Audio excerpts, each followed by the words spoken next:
நீங்க நல்லா கவனிக்கணும். அங்க அம்மா ஒவ்வொருத்தரும் நீங்க கலசம் வாங்குங்க, கலசம் புக் பண்ணுங்கன்னு சொல்றாங்கல்ல. இப்ப நம்ம நினைப்போம், நம்ம ஒரு கஷ்டம்னு கேட்டா கலசத்தை வாங்குங்கிறாங்களே அப்படின்னு நம்ம நினைக்கலாம்.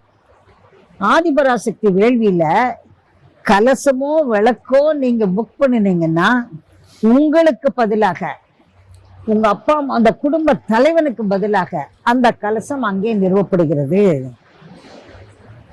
ஏன்னு கேட்டேன்னா, இந்த ஆதிபராசக்தி முறையில நாம அந்த கலசங்கள் அமர்த்தப்பட்டு வேள்வி முடிவில எப்படி அது ஆதிபராசக்தியாக மாற்றப்படுகிறது என்பதை நான் உங்களுக்கு சொல்லித்தரேன்.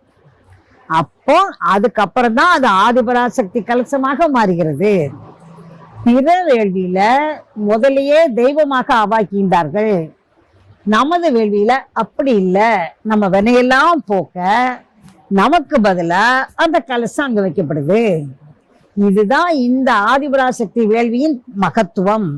அதிலும் சித்ரா பௌர்ணமி வேள்வியோட மகத்துவம் என்னன்னா, இந்த சித்ரா பௌர்ணமி அன்னைக்கு தான் தேவாதி தேவர்களும் எல்லா தெய்வங்களும் எங்கெங்க அம்மா படைச்சிருக்காங்களோ அம்மா தான் எல்லா தெய்வத்தையும் படைச்சாங்க. என்ன திருமூலர் அழகா ஒரு பாட்டுல சொல்வார். அந்த பாட்டுல அவங்க சொல்லியிருக்காங்க, அவளின்றி ஐவரால் ஆவதுண்டு இல்லை. அந்த 5 பேர் யாரு? பிரம்மா, விஷ்ணு, சிவன், ருத்ரன், மகேசன். நீங்க எல்லாம் கேள்விப்பட்டிருப்பீங்க. இவங்களெல்லாம் எதுக்காக அம்மா ஆதிசக்தி தான் படைச்சாங்க. எதுக்காக படைச்சாங்க? நம்மளெல்லாம் வழி நடத்துறதுக்கு, ஒவ்வொரு தொழிலும் அவங்களுக்கு கொடுத்து நம்மளை நல்லபடியா செய்யறதுக்கு. அப்போ அந்த தெய்வங்களாக தான் அவங்க ஆவாய்க்கிறாங்க. அந்த படைச்ச ஆதிபராசக்தி இந்த வேள்வியில நம்ம வென போக்குறதுக்கு தானே நம்மளை கலசமும் விளக்கமும் பதிவு பண்ண சொன்னாங்க.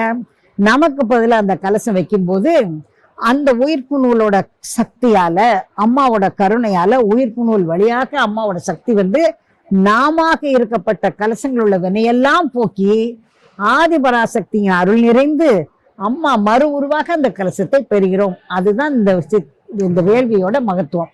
அதுலயும் சித்ரா பௌர்ணமியில இத்தனை பேர் வந்து நமக்கு ஆசீர்வாதம் பண்றாங்க. மற்ற குடும்ப நல வேள்வியில நம்ம மட்டும் இருப்போம், நம்ம அம்மாவோட அருள் கிடைக்கும். இந்த பௌர்ணமியில எல்லா தெய்வங்களும் வராங்க, எல்லா தேவர்களும் வராங்க. எல்லாருக்கும் இந்த யாகுண்டத்துல பின்ன நீங்க கேள்வி கேட்டதோட பொருள் சொல்றேன். இந்த ஆகூதி பொருளுக்காக ஓடி வருவாங்க.